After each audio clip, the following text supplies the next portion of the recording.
Okay, so I'm gonna jump into this video, and it's about the day of Aubrey's passing and the following weeks after it, and just kind of how, like, what I went through. I've seen a lot of videos like this, and I just think that it's important to see, like, another perspective on things, especially, like, if you're going through that. Maybe this will help people. I don't know, but I've gotten to the point where I can talk about this without hysterically crying. So I think it's important for me to share the things that I went through and how I'm still getting through everything. So September 4th, 2023, I woke up at 9:30 in the morning. I had woken up and I had gone to the living room to go fill my mom in on the night prior. I was at a birthday party, and I just wanted to tell her about it. It was just like any other morning. We didn't have school that day, so I had woken up, I had gone to the living room to go fill my mother in on my night prior. I'd gone back into my room to grab my phone so that I could go and show her the pictures of the night, because I was at a birthday party. And I was in my room for max 5 seconds before I just heard like these blood screeching screams coming from my mother. And I know y'all have seen the video of my mom finding Aubrey's letters to us, and it's not even comparable to that. It was so much more intense, and immediately, like, I'm just rushing to go find out what's causing my mother to scream like this. So I'm following the screams, and they obviously lead me to my sister's room, where I find my mom and my sister. And I don't really know if I was in shock or not, to be completely honest. I was just so like, I need to deal with what I need to deal with. So I'm immediately calling 911, running to my mother's room to tell my little brother, like, hey, like, don't leave this room until like I tell you to. I'm on the phone with 911. I end that call. I'm calling my Uncle Jeff. I'm calling Nick. I'm just calling the people that I need to call, and then I'm trying to help my mother out the best I can. I'm just running around the house trying to do what I could. Finally, the firefighters were the first to get there. If you call 911, they all come. The firefighters were the first to get there, and then the cops, and then the EMTs, I believe, came. So they all got there, and at that point I'm just hysterical. I don't know what to do. I'm trying my best to like stay calm, but like that's almost like the most impossible thing to do in that situation. So they're getting there, and I'm just like, do something. My mother's in the room with my sister, and I'm just a mess. Honestly, I'm like, that's the best way to put it. I'm just hysterical. I'm just begging them for an answer. I'm trying to figure out what's going on, like, save her, do something. So I don't know what you like call like the paramedics. They all everyone's just inside, outside the house. It's just it's crazy. And Nick had finally arrived, and I mean, I just broke down. Like, as soon as he got there, I'm just like, I really did try to hold myself together, and then the minute he got there, I'm just immediately a hot mess. I'm just bawling my eyes out. And at that point,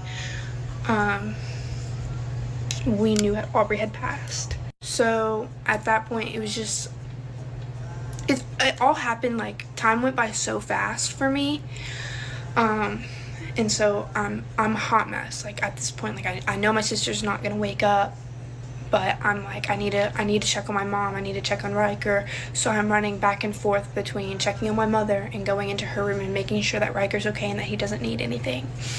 And so while all of this is going on, I'm going outside. Like, I was just running around so much. I don't know why, okay?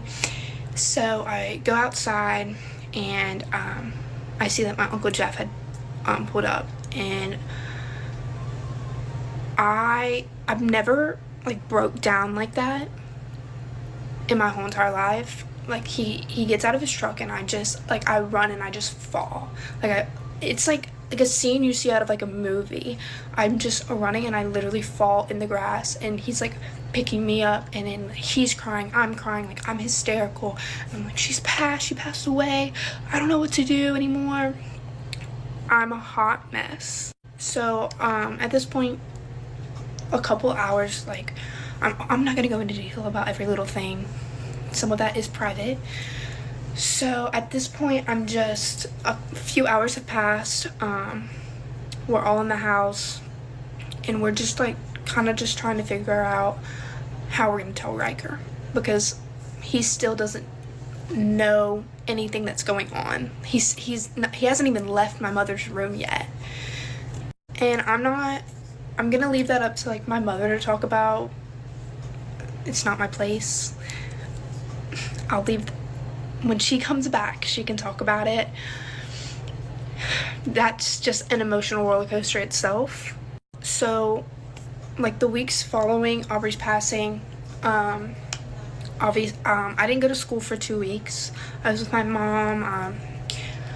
Went to my mom to like all of like the things for her funeral, like we and all of that. Helped her plan everything, and it was a beautiful ceremony. It was definitely it's still emotional, but it's not something easy to go through. I went through for the longest time, I couldn't open up doors. Like, I don't know if and I have a therapist, okay? He says it's normal, and I'm okay now. Like, I can open doors now, but like for the longest time, I couldn't, open up doors because I was so scared that something bad was going to be behind them, because September 4th I opened a door and my whole life changed. So I just couldn't open doors. I was terrified, and there was a lot of crying. I couldn't sleep by myself for the longest time. Like, me, Riker, and my mom slept together for months. And I have like this amazing story, and obviously I've grown up Christian like my whole life, always going to church and stuff like that. But like when Aubrey passed away, I went through a lot, and I just was like, what if it's not true? Like, what if? And people can tell you all day long, like, you can't think about the what ifs, but be put in any position like that, and you just can't, okay? You can't not think about the what ifs.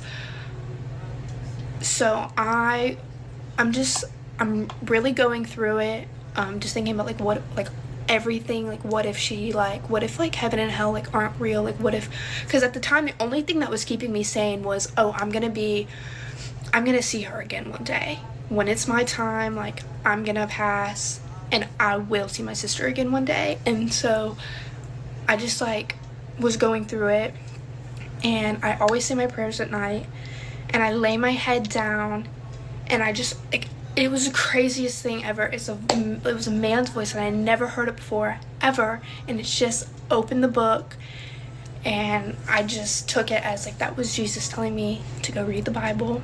And I have been, and I'm definitely, I didn't mean to cut it off, but I'm definitely healing. It's not a fast process, it's definitely slow. And grieving, like, is a crazy thing. I will literally just be in my bed and just start crying, because the reality kicks in of, oh, like, my sister's never gonna be here again. But you just have to take every day one day at a time. And I've had the best group of people to help me get through all of this. But yeah.